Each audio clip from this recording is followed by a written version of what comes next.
Hello everyone, happy Trauma Informed Awareness Day. My name is Amira and I'm joined by, Mohammed.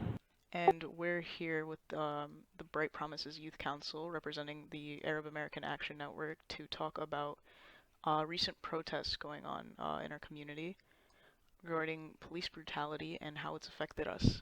So to get into the situation, about a year ago, a 17-year-old boy was beaten outside of Oak Lawn by the police and he was hospitalized and arrested in his hospital bed. And ever since then, we've been protesting to try to get the police officers involved indicted. So I wanted to quickly talk about how this affected us as protesters and community members, and also youth in the community.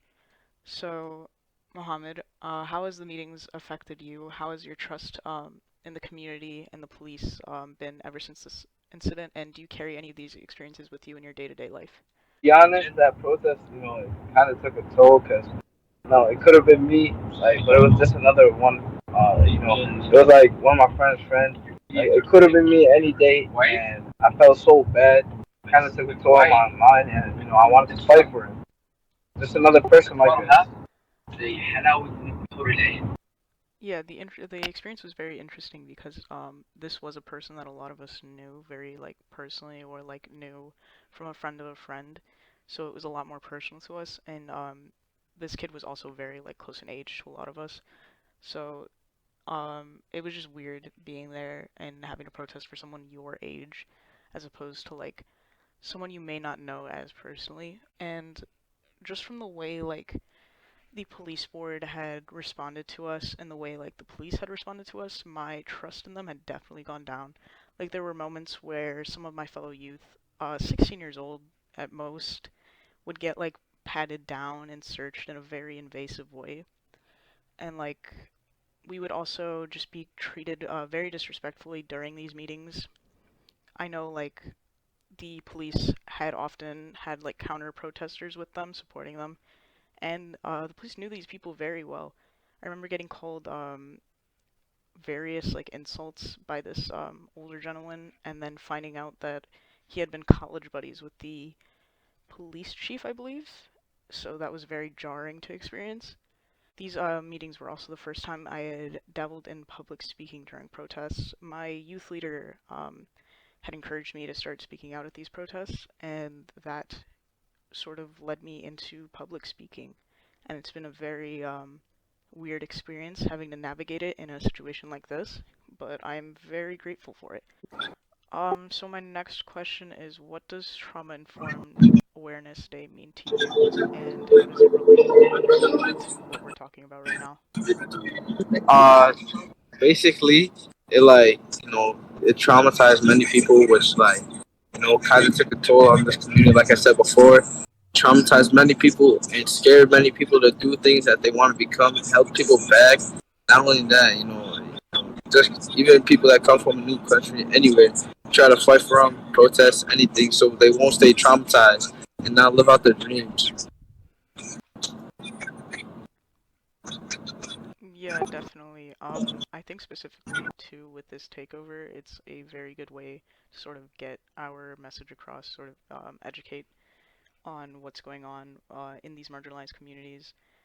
So a takeover like this is a very important thing to have for the youth to be able to speak up. Yeah. Going back to my experience about this Hadi protest, it traumatized many people. Parents, everybody, they got scared for their kids because the video was very brutal. They didn't want nothing to happen to the kids just because they saw just, like one kid. Like, look how bad they beat him down. It was like very traumatizing to many people in our community. Yeah, for sure. I think it was very interesting to see sort of the manipulation tactics used in these protests.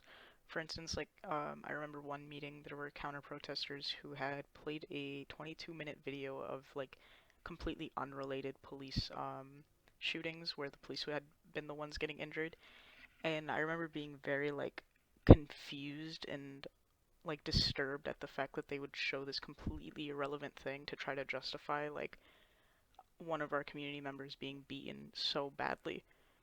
But on another note, I do want to talk about sort of the community we've built around this and how it's strengthened through this. These protests oftentimes have a lot of the same members showing up and a lot of the same people, a lot of the same faces, speakers. So it's very interesting to sort of build a bond with people through this and sort of connect with your community further through these protests, as bad as they are. I know, for instance, there was this woman who had come up to me after a protest, and we had all gone out to eat because it had been Ramadan and a lot of us had been fasting. And she just came up to me and she hugged me and she told me that I was very eloquent and she enjoyed my speech. And that was a very important moment for me because it made me realize that like people were listening and people like were connecting with what I had to say. Yeah, yeah, for sure. That's cool to know. Like other people just listening, looking out, even to the youth, they can still listen to us and hear what we gotta say, our experience. So basically, to shift gears right now, I wanna talk about how like past